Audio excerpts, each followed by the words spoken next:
Today, on the final episode of Season 3 of the Strategic Dialogue podcast, we are joined by Professor Anne Fitzgerald, a leading scholar and practitioner in international security, global governance, and fragile state stabilization. Professor Fitzgerald is the director of Basile School of International Affairs and professor at Wilfrid Laurier University in Canada. Over the course of her career, she has worked at the highest level of defense and security policy, bridging the world of government, decision-making, and academic strategy. Her work focuses on civil-military relations, fragile and conflict-affected states, and how global governance systems adapt or fail to adapt during periods of structural transition. At a time when the international order appears to be shifting from American-led unipolarity toward a more fragmented multipolar system, and when regions like Middle East and the Horn of Africa are experiencing dramatic geopolitical realignments, her perspective is both timely and essential. I'm Sabla Getachew, and this podcast is brought to you by Horn Review, a premier independent think tank focused on the study and analysis of political, diplomatic, and security development in the Horn of Africa. Professor, welcome to Horn Review. We are honored to see you here. Thank you very much. We hope with your rich knowledge and experience on global affairs, we'll have a lot of knowledge and we'll gather a lot of information that will really give us a perspective in what we are witnessing in today's world. We're living through what many analysts describe as a structural transition in global order. The post-Cold War era of American unipolar dominance appears to be eroding. Power is diffusing, not only to great powers like China, but also to regional actors asserting strategic autonomy. The Middle East is undergoing alliance realignments. The Red Sea is becoming increasingly militarized. Fragile states are becoming arenas of middle power competition. And now, with Donald Trump returning to office, questions emerge about whether the US is retrenching, recalibrating, or reshaping the very architecture of global governance. Against this background, the Horn of Africa sits at the intersection of Gulf rivalry, Nile Basin politics, Red Sea security, and Western strategic recalibration. Professor, I want to begin with structural level, linking this with Trump return and the structural shift in world order. Historically speaking, how should we understand this moment? Are we witnessing the irreversible decline of American-anchored unipolarity, or turbulent but temporary adjustment within it? Over to you. Thank you very much, and thanks for having me. It's great to be here. I think I would start by saying that we are witnessing certainly a loosening of the multilateral post-World War II system, and that loosening has been guided by the movements and the declarations of the strongest member of that Western bloc of countries, that Western bloc of organizations, the United States. A new approach and a new set of priorities and a new attitude has come into the White House under President Donald Trump, one that is claiming to be putting America first, with retrenchment from Europe, with a request for other countries to look after their security and defense expenditures a bit better and more robustly than they have in the past, but with a lot of confusion over approaches to allies and countries that were considered long-standing friends of America, including my own country, Canada. So analysts say that we're living in an era of no friends, no enemies when it comes to the United States foreign policy. But I think there is some logic underpinning the Trump administration's approach to foreign relations. And it's really being guided, I think, by one overall objective. And when I look at these complexities of geopolitics, I try to simplify it and say, well, what is the objective here? And the objective is clearly to gain global economic dominance and to gain global economic dominance over China.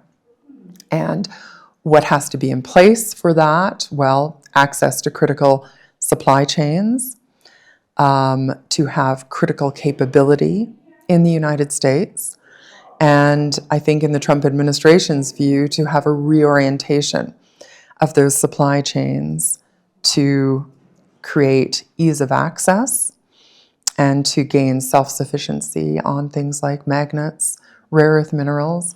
And this is why you don't see China mentioned in the national security strategy, certainly not seeing China being referred to as an adversary, because America needs China at the moment. It is their supplier, their core supplier of magnets.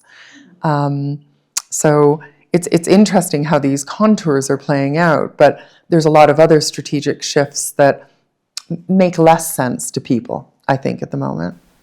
Yeah, interesting. You mentioned America First. I'm interested to expand on that. How does America First alter alliance credibility, especially in NATO, the Indo-Pacific and Middle East? And also, related to this, if the US retreats, given the current behavior from the multilateral leadership, who actually fills that vacuum? China, regional blocs, or no one? And do you believe unipolar order be restored? Or once legitimacy erodes, is a structural transition irreversible? Mm-hmm. So there's a lot of questions there. Let me start with the pullback from Europe, the focus on the Asia-Pacific region. Again, this is a critical supply chain. The Taiwanese provision of chips and semiconductors is very important for what I would call the development of the new general purpose infrastructure in the world, and where the United States really wants to be dominant. And we hear people talking about AI and cybersecurity, but there's an ecosystem there that coming together is going to empower every sector of society: defense, agriculture, health sciences, the climate, minerals and mining, everything. And it's artificial intelligence, it's computational capacity, which will be aided by quantum technologies in the future. It will be protections like cybersecurity systems, IP, and national standards. And then lastly, and very importantly, it will be data. And I want to come back to data because data is the most important asset of any country at the moment, especially countries like Ethiopia with its diverse data and its monumental data sets. So the United States recognizes that global dominance has got to equal superiority in this general purpose infrastructure. And it needs to be able to source the supplies to and the materials to make that and provide that itself. So, we hear a lot of America First, but it depends how you define America First. Abigail Spanberger, the governor of Virginia, gave a rebuttal speech to the State of the Union address that President Trump gave last night in Washington. She asked the questions, are Americans better off? Do Americans feel safer? So if that is America First to the average person, then I think you'll have a rather large constituency that answers that question no, because there are hard statistics that indicate that prices have gone up considerably, especially with staple goods. There are indicators and facts that suggest that some cities are not safer in the United States. There are facts and evidence that say that the amount of people traveling to the U.S. is much lower. There are facts and evidence that say enrollment of international students into American universities and colleges is much lower, and the enrollments in European countries are much higher. So these facts do not suggest that there is an American first realization at the moment. So what is a strategy? Let's go back to China, economic dominance, with a long-term view of bringing productivity back to the United States. But for manufacturing jobs to be brought to the US, that's predicated on trust-based relationships. And you've seen countries like Japan and Vietnam and the United Kingdom be first to make deals with the Trump administration around the issue of tariffs. And now they're paying the price because once the Supreme Court ruling declared the IEEPA, the flexible use of IEEPA, to wage tariff threats on countries as illegal, President Trump levied a 15% tariff on all countries. And that makes the countries that did early deals with Donald Trump worse off. And it's even led the European Union to say, okay, we're pausing our trade agreement talks with you, America, because there's no predictability, there's no trust. So let's go back to manufacturing jobs. Will countries be incentivized to invest in the United States to have access to the market if boomerang policies are at large and if the White House can turn around and just change its mind? The answer to that, in my eyes, is no, they won't be incentivized. And so the reciprocity of the trade deals is hinging on that. So that's one thing about America First. Another thing is making people safe, attracting the leading scientists of the world, which has brought America its wealth in the past. If you look at across a lot of the leading companies, most of the leading companies, the leading doctors, medical scientists, they're immigrants. They're people who came to the United States, who felt incredibly welcome there, who realized that they could pursue their dream there. And they stayed and they brought great success to their communities, to their families, to the United States of America. Is that attraction still there? No, not now, based on the Trump administration's policies towards universities. I'm a university professor. I think universities can always use reform, and there is always scope to bring changes to the higher education system. But levying punitive measures and suing universities for behavior around protests, policies that are not commensurate with the punishment that's being levied on them is not the way to support higher education. And let's not forget, higher education is the most powerful instrument of government, of policy, because you're creating the future generation that's going to manage your national and natural resources, right? So that doesn't really fit well in the system of America First. Treatment of immigration. Again, immigration policies always need to be evolved, and the United States' approach to immigration did need change. Coming from a country like Canada, I know how immigration has been used as a tool for development over the years. And it can be used effectively, and it needs to be used effectively in an aging society, because we need to stay up with the replacement rate and bring new people into our country. But if people are not comfortable coming to the country and feeling safe on the streets, if children are going to be snatched and grabbed by effectively a paramilitary group on the streets, if polling booths in the electoral system are going to be threatened by a presence of heavily armed, masked militia members in the future, that's not democracy. And countries like America and Canada and Western European countries were founded on democratic institutions and the strength of those institutions. So my understanding of America First is really incentivizing all those areas to come together in the text and the spirit of the democratic principles that underpin the United States and how it's developed over the years. So you're not seeing a lot of what I would call strategic level sense. But I think what we are seeing is the administration working at the technical level. And here's what I mean by that. Over the last 8 months, we've seen the United States administration pull out of 66 international conventions, treaties, and agreements. UNESCO, the World Health Organization, many others. But we've seen the United States stay in 3 agreements. And these are ones that we don't talk about very often, but they're important because of the current new economy, the intangibles economy. One is the International Organization for Standardization. One is the International Telecommunications Organization, and one is the International Electrotechnical Organization.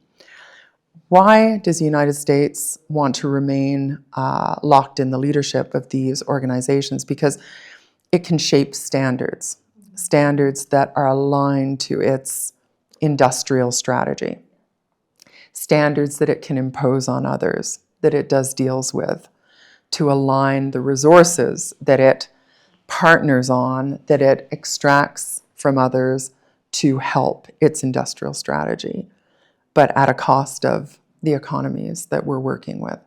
So if you think about that new general purpose infrastructure and the dependence on data, for example, to empower that. So Ethiopia is a country that's rich with data. Think about the diversity, think about the different ethnic groups, the secularity and the plurality of society here. It's a rich, what we would call, sandbox for the development of algorithms, the way in which those algorithms feed innovations and help prosperity in the future. So you can look at an economy like a balance sheet. There are 2 sides of a balance sheet. One is the revenue, the GDP, and Ethiopia wants to grow its GDP, not just cutting the same pie up into different pieces year on year. On the other side of the balance sheet, it wants to address affordability and costs. So it needs a pro-competition agenda. And that means building its companies, building its firms.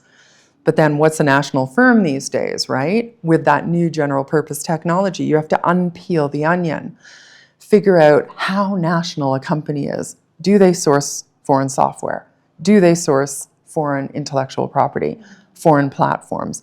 And you want to localize that to make that Ethiopian. So, we're seeing policies on foreign aid, on health aid, right, that see the United States working directly with governments, giving the governments money for their health ministries, but then wanting access to data in response. And data is a public good. So any use of Canadian data in my country, Ethiopian data in this country, should be governed by a publicly accountable custodian or agency, which really sets the rules for how Ethiopian data should be used, and which aligns to Ethiopia's strategic industries and domains. So, for example, if the prosperity of this country in the future is based on agriculture, health sciences, critical minerals, etc., then you want to make sure that data is under lock and key and not accessible to foreign partners unless it's according to the rules. And this is what the United States is doing, right? He made an announcement, Donald Trump, in Michigan a couple of weeks ago. After berating so many other countries for working with China, he made an announcement that he would be happy for Chinese vehicles to be produced in the United States. He said this in an address to the auto workers. And he would, as long as they're produced in the United States according to US industrial standards. And so this is why standards have become so important. And the new elements of power and what dictates power in the world are who owns the IP, who controls the data, and who controls the standards. So power is at the technical level at the moment, or what I call the plumbing level. And so even though those macro strategic strands don't make enormous sense at the moment, I think there is sense to be made on his approach at the technical level. You see it in the Genius Act, the new defense strategy, the new national security strategy, the IP March-In Act, and his efforts to use the national emergency legislation to levy tariffs. You raise very important points, and thank you for that. I will take you back to the structural shift and just your forward-looking views, maybe. If we look like 10 to 15 years ahead, are we heading toward managed multipolarity or competitive confrontation? What's your view on that? Well, I think governments are temporary, administrations are temporary, and whether we may see changes in the forthcoming midterm elections is in question, but there are indications that suggest the polls are swinging, and we may see more checks and balances being enforced in the United States. And there is a good system in the United States of checks and balances, and but I think when the Republicans had control of Senate and the House, those checks and balances did not play out as we've seen them play out in the past. Do I think some of the policies, such as tariffs, will be gone if Donald Trump leaves the office? No, I don't. I think things like trade deficits and immigration concerns predate the Trump administration. They have been an issue of concern in the United States for a long time. So you may see continuity in some form of fair tariffs being levied on different trading partners. I think a change of government in the future may bring efforts to rebuild alliances. I think considerable damage has been done to alliances that the United States had with certain partners, and I think it'll take time to rebuild relationships. I think trust can be very underestimated, the capital and the equity of trust, especially in diplomatic relationships that sometimes come down to a handshake or the belief in a commitment that you're given by your counterpart, whether they're a foreign minister, whether they're a commerce minister, is important. I think structurally, we will also see a rise of middle power strength. And, many people in my own country, Canada, at the moment, are suggesting that Canada will probably thank Donald Trump in 5 years' time because we have become complacent. We were depending too much on the United States. Everybody was, for their defense and security guarantees and commitments. And it's time that we stepped up as well. But we've also been very good partners in other ways to the US. And we can do this together, and we can all move forward together with much fair, proportionate burden sharing. So I think that we will not so much see the return of a multilateral system that was necessarily based on all the traditional organizations without change, but we'll see the rise of, and we are seeing the rise of, a middle power coalition at the moment. The Canadian Prime Minister Mark Carney gave quite a memorable speech recently in Davos, calling what was happening a rupture and calling for middle powers not to be complacent, to move forward, to make sure that that they came together in strength. And I see countries like Ethiopia participating in that middle power strength and projection and coalition. I see Ethiopia playing a leading role in projecting a champion amongst Global South middle powers. And, it's done some really great work on artificial intelligence and establishing a sovereign cloud for its data. And, this country has a lot of creative innovation. It does need to grow its national firms and companies to be prosperous in the future, but it plays an important role in the world. And I would encourage it to participate in that middle power strength at the moment. So I think we'll continue to see multipolarity, with middle power coalitions, some stronger and more projecting than others. I think there'll be a focus on the Arctic in the future as well, and supply chains and value chains. So maritime waterways are going to become important because value chains will become shorter. There'll be more international cooperation required to put out sophisticated products that are driven by transformative technologies where no one country can do everything. So, supply chains are really important, and our voice and participation in the construction of those supply chains is important to make sure our goods get to market. Thank you. I will take you to the Middle East politics and what's going on currently, and to have your views on that. As you know, the Middle East appears to be undergoing staggering realignment with emerging axes like models centered around Saudi Arabia and Israel, and complex balancing by Turkey, Qatar, the UAE, and Egypt, all while maintaining strong ties with Washington. How should we interpret this moment? Are we witnessing the formation of a new regional security architecture, independent of the US primacy? Or is Washington orchestrating this balancing act or reacting to it? Are these alliances durable, according to your view? Or are they tactical hedges amid uncertainty about American reliability? What's your view on that?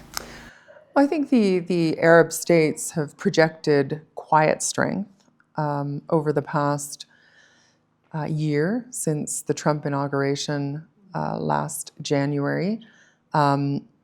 It's been a buffering and tempering force over the Trump administration's policies on Gaza, on Israel, on Iran, on the investment that's being brought to the region. And I think it's obviously played a role in Red Sea politics as well, in potentially showing diplomatic outreach towards countries like Ethiopia and Eritrea during these tense moments here in the Horn of Africa region over Red Sea politics. So I can see this rise of quiet strength in the Middle East. You can also see a lot of developments. Saudi Arabia is a very different country than it was 10 years ago. Mohammed bin Salman has adopted some real reform in government and some forward-thinking progressive policies. At the same time, Mohammed bin Zayed has done some forward-looking things for the UAE as well. So, in fact, it's almost created internal competition between the two, which has benefited both countries effectively. We always see that competition in close proximity as being a good thing, whether you're an organization, industry, or a country. If you have competition near your borders, you try to strive to keep up with it. So we've seen a lot of kind of quiet, low-level strength being projected by those Arab state leaders. Such things like the strike in Qatar that the U.S. launched, over Israel, that was launched, that hit the sovereign territory of Qatar. The reaction was very measured. It was done in a way that did not create any new divisions in the Middle East diplomatic effort to achieve peace across the region.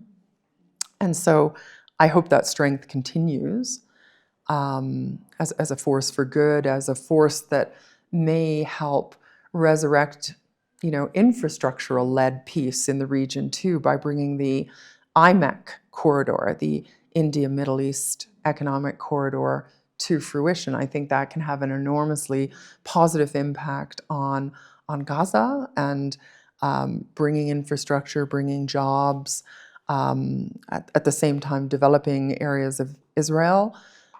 It's a corridor that eventually goes across to Greece. So, and it's another necessary supply chain and value chain corridor in a world where supply chains and value chains are getting shorter and shorter. That's, of course, predicated on peace in the Red Sea region as well, which is work in progress. But maybe Saudi can continue playing a diplomatic role in bringing countries like Ethiopia and Eritrea closer to agreement on such things as Ethiopia's access to the sea, peace in Sudan. And, if we start putting numbers to this, there are value propositions that can be put on the table that support a strong argument for countries to come together. I mean, look at Ethiopia's production of hydropower on its own. It could be also expanding the value of its energy sector to energy storage facilities as well.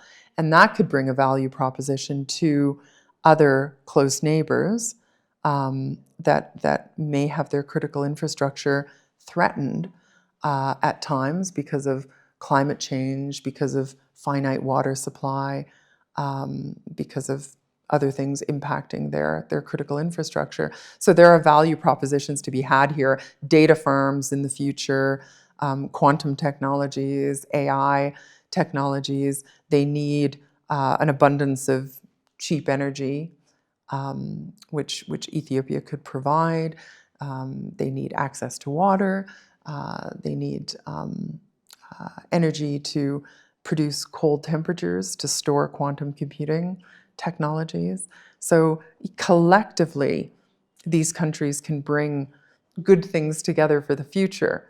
But sometimes, it's when you've got many wolves at the door, it's difficult to think about the future. But if we did think about the future, cooperation could bring greatness.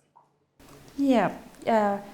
What I gather that within this various engagements in different areas or domains like infrastructure, value chain you mentioned, do you think this signals end of ideological politics in the region and rise of rise of strategic pragmatism? Well, I think there's no other way forward aside from strategic pragmatism. You have to have end objectives. You have to have a vision for the future. National leaders have to work with 5-year visions, 10-year visions, or even like 20-year visions and a 5-year strategic plan. How do we go from this to this, right? And then another 5-year strategic plan once you've achieved that. How do we go from this to this? And that's important for leaders because you need to bring your populations forward with you. You need to have objectives that are realizable, that can be communicated to the population, and then also the achievement of those objectives be communicated to the population. So strategy is very important. Strategy is very important.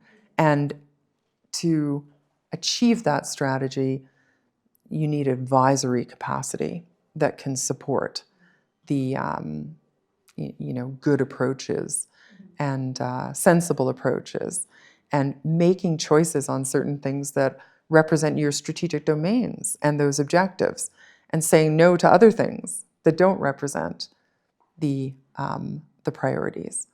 So I would encourage people to think about strategic pragmatism rather than being cemented to ideology which detethers you from what's necessary to compete and stay locked into the world as it functions today, and to be interoperable with the world, because that's what we don't want to happen. And we don't want a new poverty gap to open that impacts parts of the continent, that detaches them from the way societies are now functioning on a new general purpose infrastructure.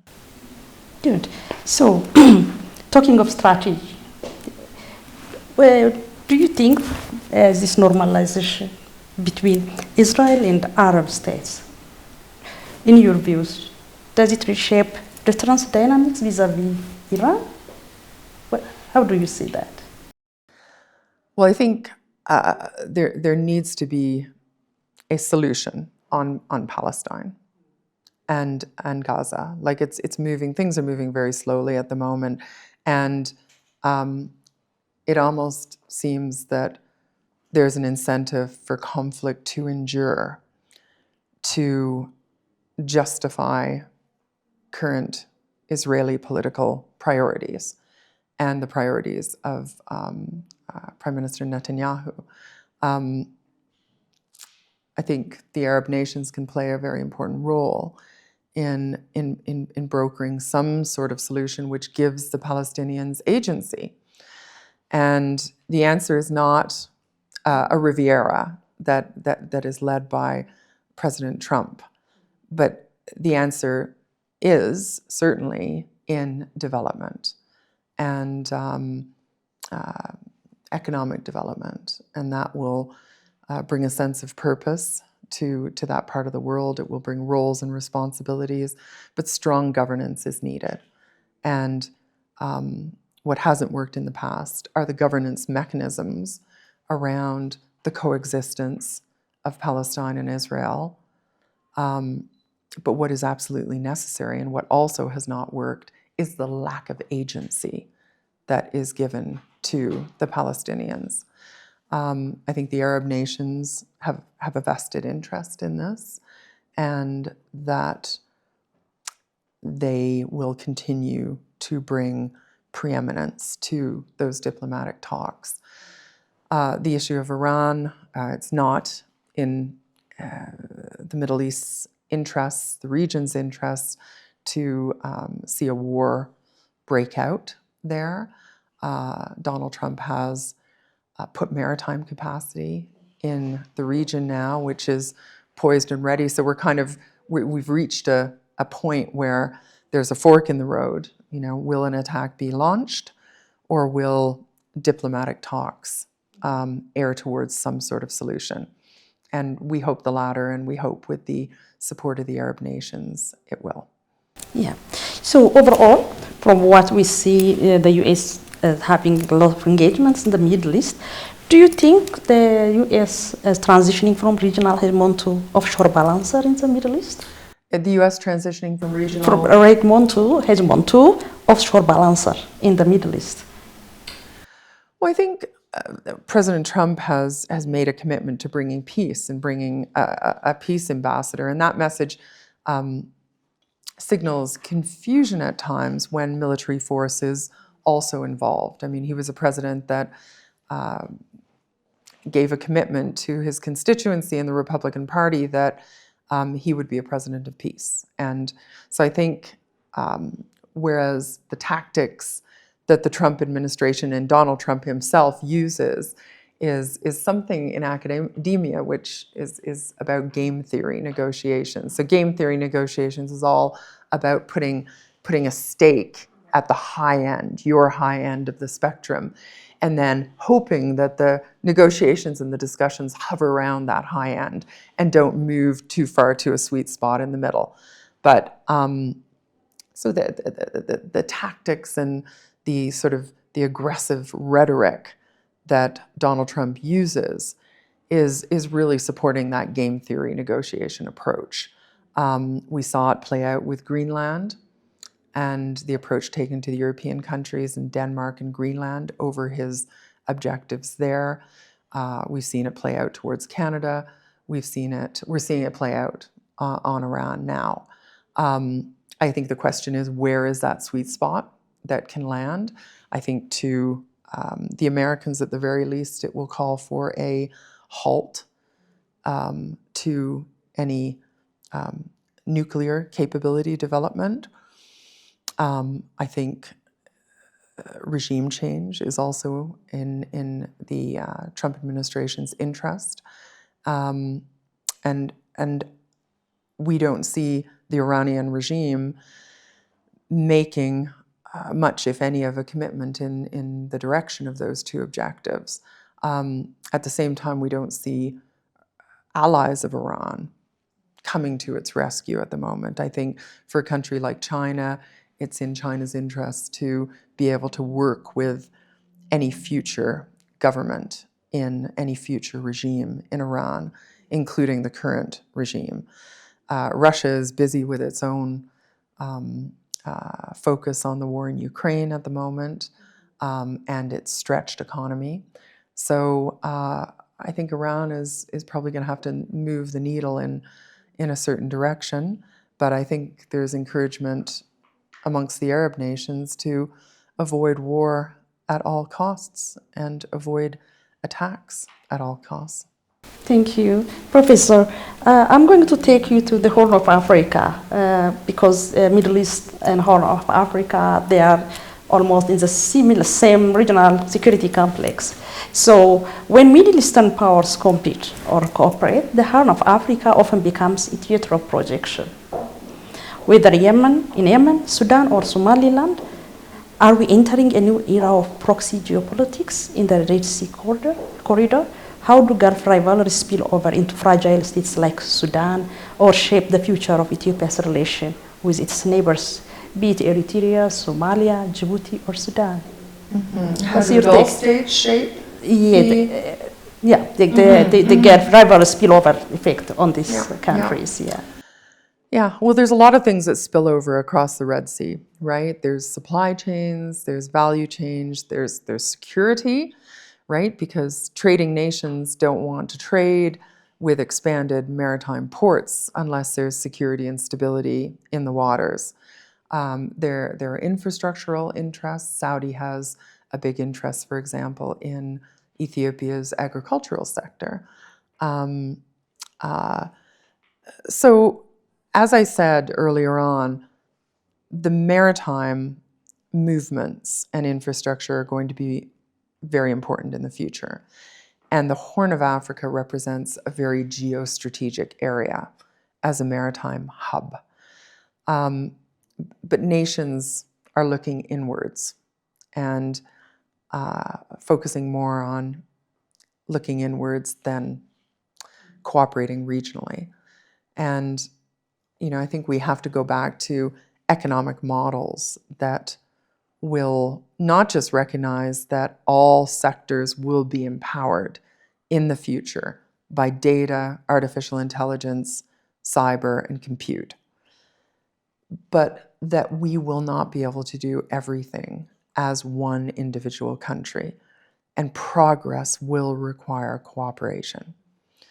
That's how certain economic strategies used to work in Africa, and ongoing strategies do things like agglomeration, trade in tasks. Look at cotton. One country does the weaving, one country does the picking, it all comes together. This is how we have to focus on in the future. So there should be progressive discussions on value propositions for regional economic development.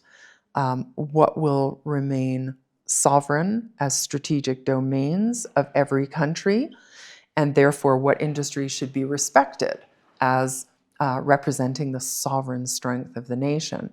But where else is cooperation necessary? How can we grow the companies and the private sector businesses in the region? Because that's what prosperity is predicated on as well.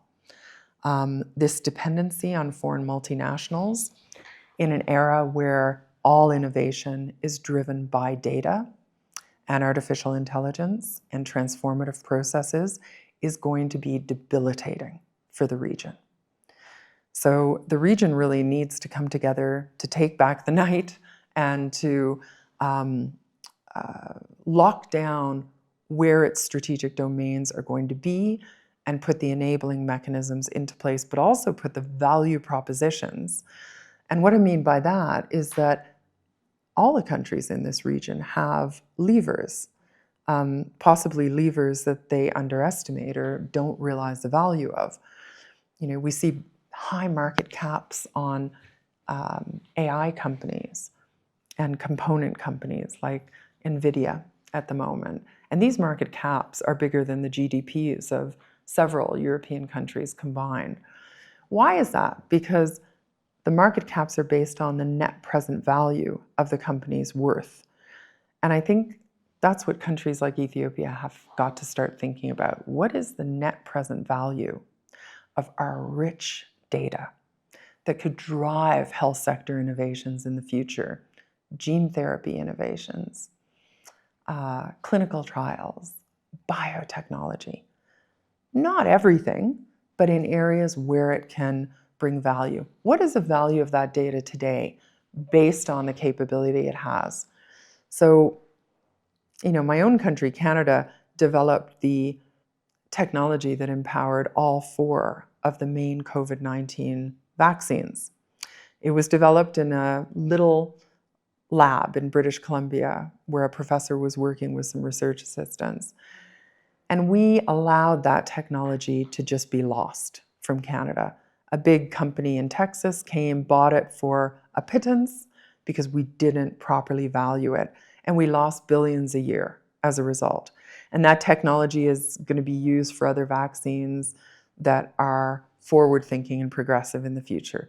So we didn't even think about the net present value of that innovation. And I would encourage Ethiopia to be very protectionist towards its strategic domains. In other domains where progress is required in the country, cooperation is needed. But with its strategic domains, you can bring a value proposition to your neighbors, to even countries like the United States, the Arab states, Europe. But it requires strategic thinking. Yeah, it's interesting.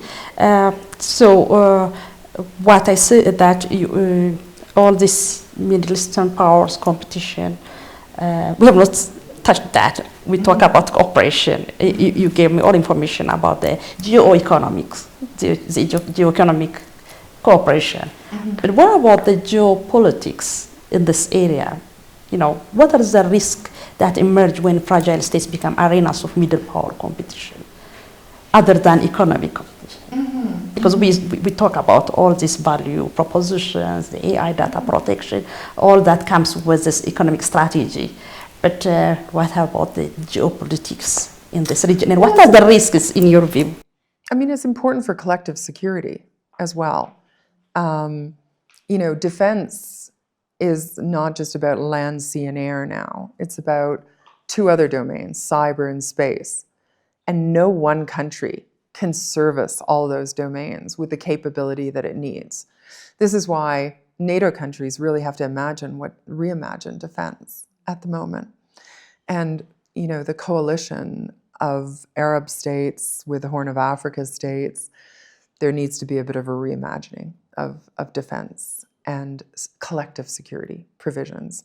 So, security guides geopolitics and collective security guides geopolitics. So looking at a burden sharing and affordability, a defense affordability perspective for defense capability, that can help bring countries together as well. So geopolitics, the United States is always going to be very interested in this region. Ethiopia has played an important role in countering terrorism and supporting Horn of Africa security. But Ethiopia cannot do it itself. It has to concentrate on its own economy as well. So I think there's enormous potential for new Horn of Africa collective security provisions that can protect the maritime corridors and that can, protect ports and critical infrastructure that will be so important for the value chain system in the future. And bringing that stability can't be predicated on one country alone. It can't be predicated on tensions, geopolitical tensions between, Ethiopia, Egypt, Somalia, Somaliland, Eritrea. So There are a number of drivers, economic drivers and collective security drivers that hopefully can bring heads together. Whether or not the United States might play a role in brokering these geopolitical shifts and priorities and quelling some of the tension is remain to be seen. I mean, Donald Trump likes to broker peace in areas where there's a resource complement that, or a trade opportunity, or a transactional opportunity of some sort.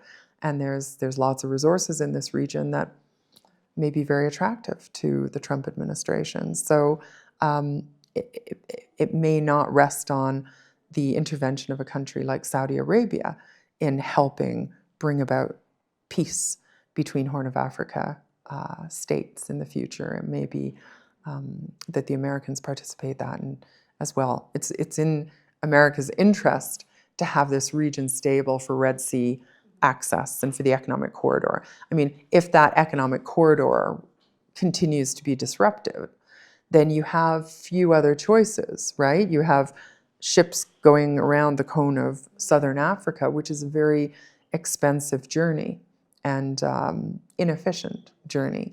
You have northern corridor facing disruptions because of the Russia-Ukraine conflict at the moment. The IMEC corridor that has not been completed yet, which goes from India through Saudi, Jordan, Israel, and over to Greece. That's what's envisioned, but it hasn't been constructed yet because of the conflict in Gaza. So the Red Sea access is so important for the world, not just for this region. And so stability there is in everybody's interest: Arab states, the United Kingdom, Asia-Pacific countries, Europe. So, Ethiopia's continued commitment as a willing partner to bring a contribution to that stability, as well as pursue its own objectives for maritime access, is an important proposition. So, in your view, external involvement stabilizes fragile states, either through investment or entrenched fragmentation?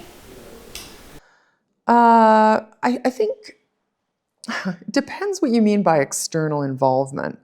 What we don't want to see happen, in this region included, is a new form of neocolonialism. Okay, and this is the risk at the moment. I mentioned the new health aid program that the United States government has brought to Africa. The transaction there is give us access to your health data so it can fuel our innovations in the future.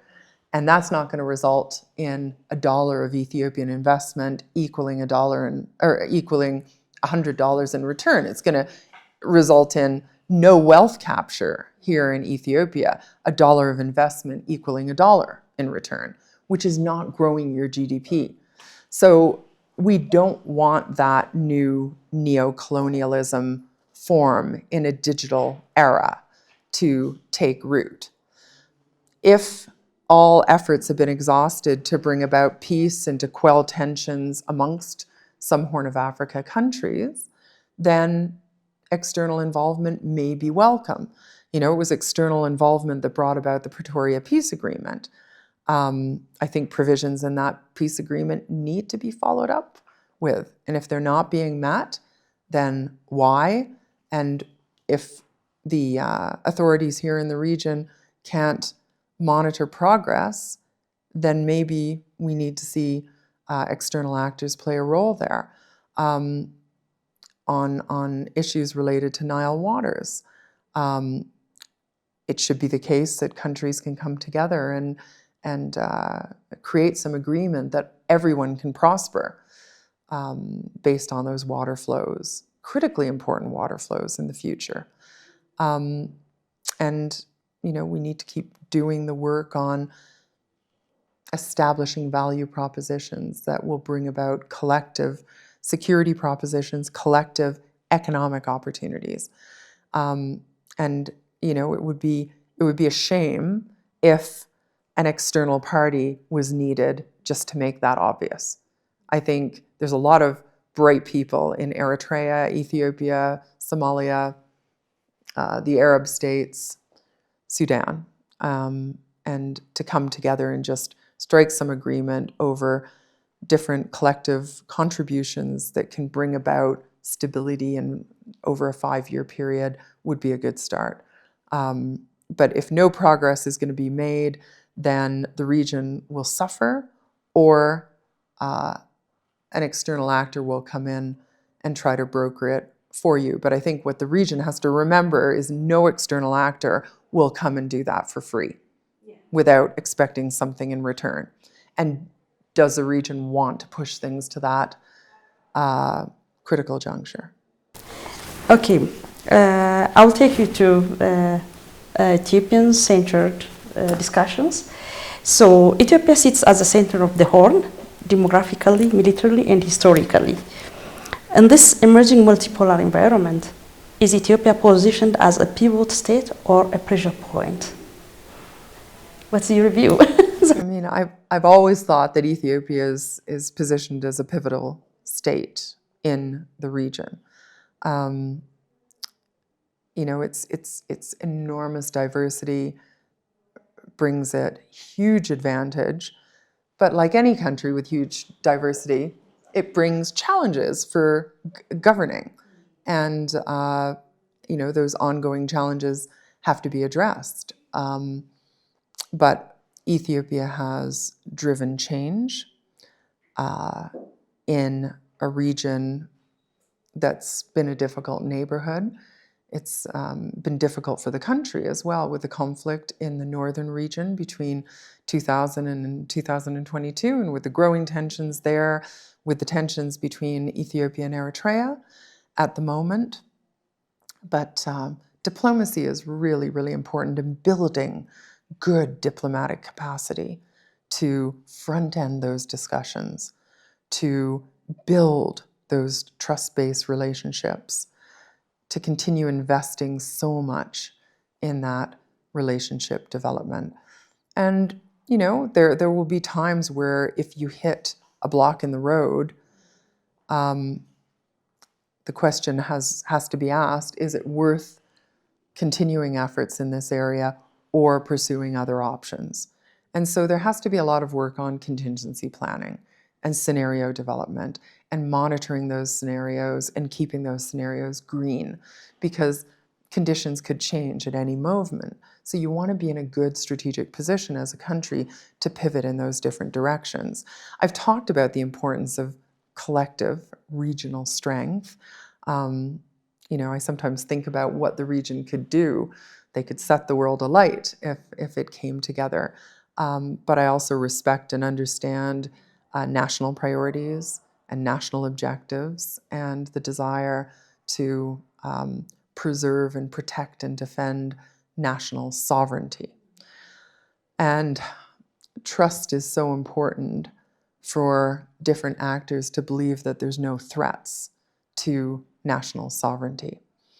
And, you know, like we saw at the end of World War II and at the end of other wars, actors sometimes have to fall on their swords to show that they're committed to the region and to partnerships and working together. But actors also have to ensure their country is being governed according to democratic principles, democratic institutions, and the rule of law. And if there's areas in different countries in this region, including Ethiopia, that are not being governed according to constitutional provisions and law, then there should be accountability. And I think what I've seen in the region over certainly the past decade and even longer is that if certain parts of regions are experiencing problems, there is often this, you know, let's step back and just that's too complicated for the moment, or, you know, we're touching on raw nerves at the moment, let's not incite any other tensions. But you're either governing a country or you're not. And different regions are still subject to federal law as well as regional state law. And there are jurisdictions like aviation, like borders, that come under federal law. And so there are times when the federal authorities have to speak out and ensure that law is restored, and that law is respected. And there are other times when you have to give space for the regional authorities to bring about that accountability. And if that's not realizable, then other measures have to be pursued. Mm-hmm. So, from the regional perspective, especially in the Horn, given that the middle powers are increasingly, putting their hands and foots in the region, so in your opinion, how should Ethiopia's security and diplomatic establishment structure its threat perception? How can they distinguish paranoia from prudence in strategic analysis? Well, I think, first of all of the institutions, whether it's defense, whether it's commerce, whether it's trade, whether it's health, your last word, strategic analysis. This is so important. And in an era of kinetic warfare and non-kinetic warfare and disinformation, evidence is really important to support good strategic policy. And that's easier said than done these days. What's good evidence, right? If your country is subject to the content of the platforms of other countries, where any information can get on the internet these days, then that's not a good evidence-based approach, right?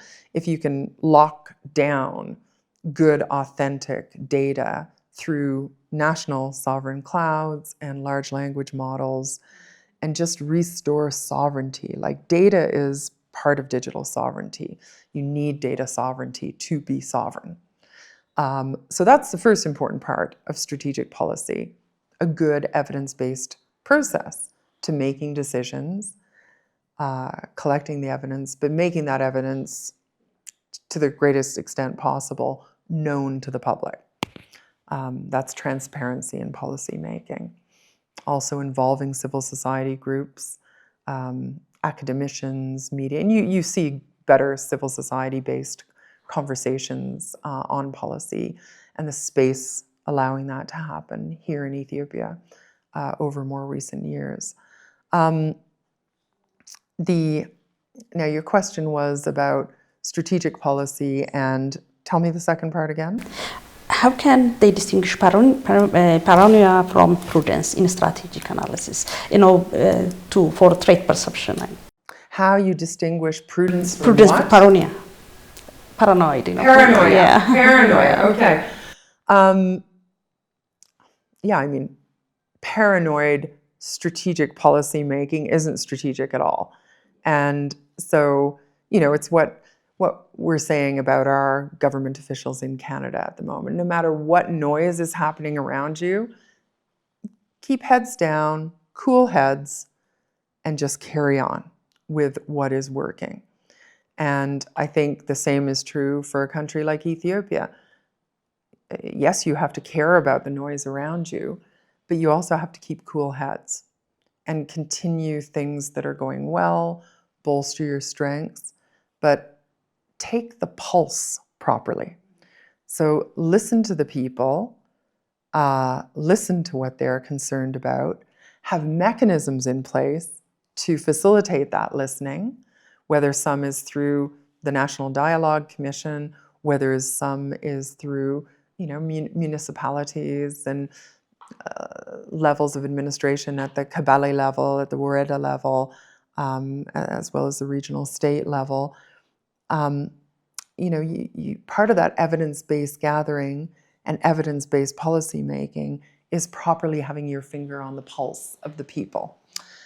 And so once those mechanisms are in place, build strategic policies, keep professionalization of democratic institutions first and foremost in mind, and do not deter from those professional standards.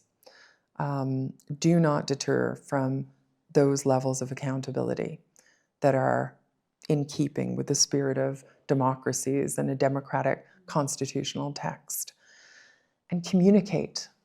This is very important in an era of non-kinetic warfare. Good communication at every level of the country. If something is not working, to address it, to be bold enough to say, we made this decision, the people, it hasn't gone down well with the people, we're listening to the people, we're changing our direction. So having those mechanisms that connect the people to the highest levels of evidence-based policy decision will lead to strategic prudence as opposed to paranoia. And can I say one more thing on that, actually? The importance of standards. I think, I talked about standards earlier on with the digital technology and the data-driven era, but you need standards for everything. Like I am a leader of a school of international affairs at a university, and if we didn't have good systems and policies, we wouldn't operate effectively. But we build our own standards, and standards that are non-related to the data-driven world are important too. So media standards, I know this government called for a media authority at the African Union a few years ago, but it should develop its own standards for media reporting, its own standards for the way different sectors operate. It's difficult to change law, but standards get embedded into law over time. So standard setting is very important. It gives you leverage, it gives you levers, it gives you the ability to say, sorry, we're happy to cooperate, but we have to do it according to our standards. We're constitutionally mandated to meet these democratic standards. Yeah, interesting. So, given your knowledge and understanding of the region, the Horn of Africa, so what would a mature Red Sea strategy for Ethiopia look like? What would a what strategy? What would a mature Red Sea strategy for Ethiopia look like? From you and a mature national strategy? Mature Red Sea strategy. Red Sea strategy. Yeah. The Red Sea is a geostrategic outpost for Ethiopia, but other countries as well. That's a good thing because that provides a common interest. But you can't barrel in and try to implement a strategy that takes you into other sovereign territory until levels of trust have been built. If here we're talking about the relationship between Eritrea and Ethiopia, I think dialogue has to continue at the highest levels. And, there are enormous opportunities at the moment that both countries could realize. They need to listen to each other. They need to expand the trust-based relationships to more actors as well. And there has to be a lot of honesty in those discussions. If fears and paranoia exist, then it has to be shared and reasons why. And if other things that are related to that fear and distrust can be addressed, maybe that's what has to happen. And, I know Ethiopia has been doing thinking about value propositions to bring to partners like Eritrea. Maybe there's some other value propositions that would be more attractive to Eritrea, and it may require Ethiopia falling on its sword a little bit more than it has already done in generating those value propositions. But there's an attitude in the region to fiercely safeguarding sovereignty, and there are different political cultures, and there are different political leadership cultures. This can't change overnight. It can't be rushed.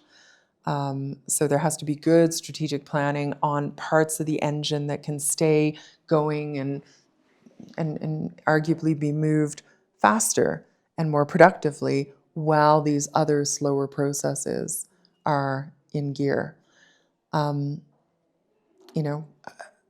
I can't think of any other way to bring that about until trust is in place.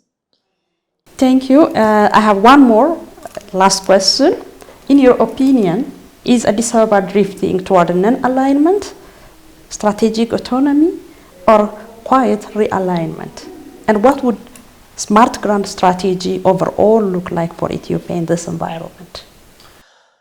Well, I think you're seeing a lot of countries around the world turn to strategic autonomy. You know, there's a lot of inward looking going on, a lot of hedging, even a NATO alliance that has been very tight over the years is realizing some loosening at the moment, and some splits and tension in the alliance.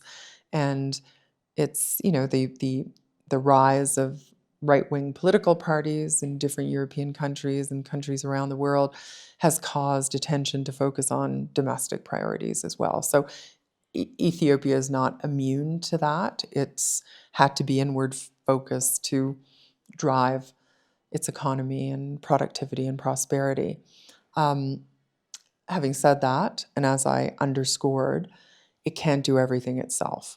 So it needs partners. And you know, it's experiencing a bit of realignment at the moment. Its participation in the BRICS coalition is making Ethiopia project as a country that is willing to work with anyone.